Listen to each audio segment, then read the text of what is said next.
Hey everyone. So before I start, I just want to apologize for my hair. Um, it's like that, I think it's called bed hair, except it's like 7 in the afternoon. I never really did anything after I got out of bed, so you'll have to live with that. Also, my studio is kind of a mess since I'm still figuring out which layout works out for me. So overall, this will be a very chaotic video. The hair's not done, the studio's a mess, and I have no script for this. But I really wanted to make it because I was reading this book about the life of Bouguereau.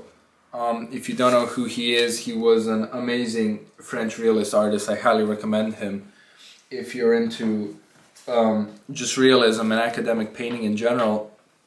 And while reading his life story, I noticed a pattern that his life was constantly in this kind of state of turmoil and distress. He had like a couple of sons and daughters, all of them died. His first wife died. There was some kind of revolution in the middle of his life, and he had to go and serve, the army and this and that. And in a weird way, things were kind of getting done. Like people died, he moved on, he faced the tragedies of his life, he learned from them, he growed, he was in a lot of pain probably, but by no means did this stop him from being an amazing artist. Or look at the life of, say, Caravaggio. Bro killed somebody and then went on the run and went on, and was making some fire ass art while running away from the law and from people.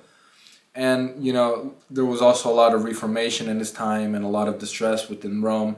So there's a lot of things happening in these people's lives, right? And this whole rant is gonna sound like, for those people who know, like the nothing ever happens chud meme, where that dude that basically says, that we all stay the same. But this whole kind of modern life to me just seems like the analogy of the frog in boiling water. It's kind of where the frog doesn't realize if the frog's being put in a pot of boiling water right away, is going to jump out. But if you put it in a pot of cool water and slowly turn it up till the point it boils, it's going to die because it won't realize when it starts boiling. I'm kind of conflicted on whether that's actually true. Somebody probably try that out. And it really translates a lot into this modern life because we see that things are going bad. Like malicious people run these countries.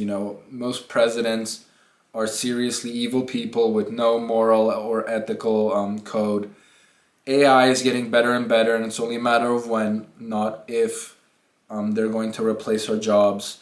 The threats of war and nuclear war and disaster are just getting higher and higher, but nothing ever actually culminates to anything happening. It's just kind of.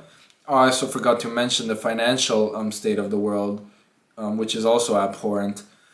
So everything's constantly like culminating into this giant cesspool of chaos, but nothing really culminates to that point. It's constantly in a state of almost overflowing, but just being above the pot enough for it not to overflow.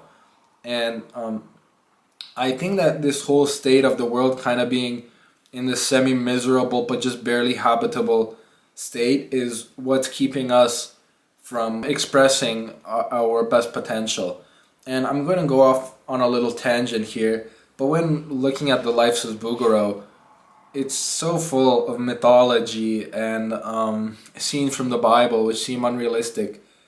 Not unrealistic, sorry, but just seem like in our world like crazy. And I can't help but wonder, if those legends and myths were created in a world that was also boring and it was needed to fill with some like allegories of crazy things happening, or was it, was there actually some truth? Because it seems impossible to me that all these myths and all these stories written, that everything is a lie, the thing about dragons, the thing about.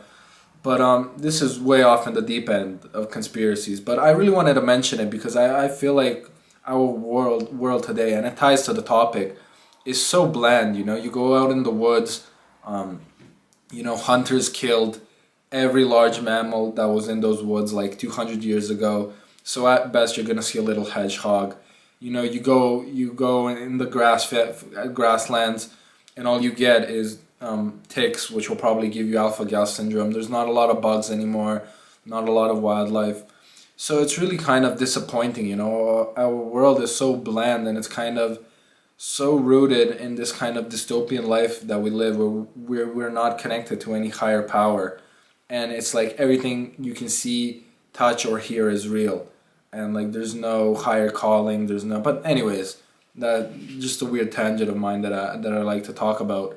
But I said I was reading the story of Bugaro, and I couldn't help but wonder if that chaos would actually help, because we're not in a state of chaos, believe it or not. We're in a constant state of expecting chaos, which keeps us in this kind of distressed mode, but never actually distressed enough because something is happening. Just kind of like distressed because we're awaiting something to happen. And it's really tragic when you realize that most of our lives are going to be dictated by a small certain group of people, which absolutely wish the worst upon you because they look at you like cattle.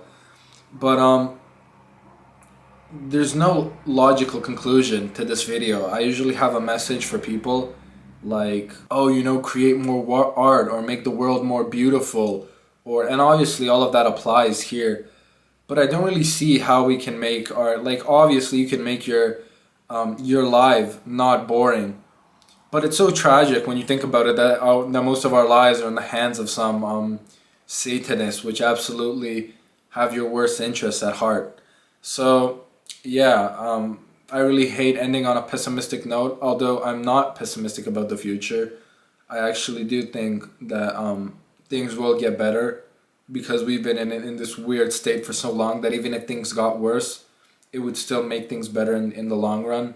So yeah, overall, even though I'm ending on a pessimistic note, I'm optimistic for what's going to come in front of us. You know, I expect many great things, a renaissance in art, in music, in architecture, hopefully, you know, because all we can do is hope, really. Nothing of this is in our hands.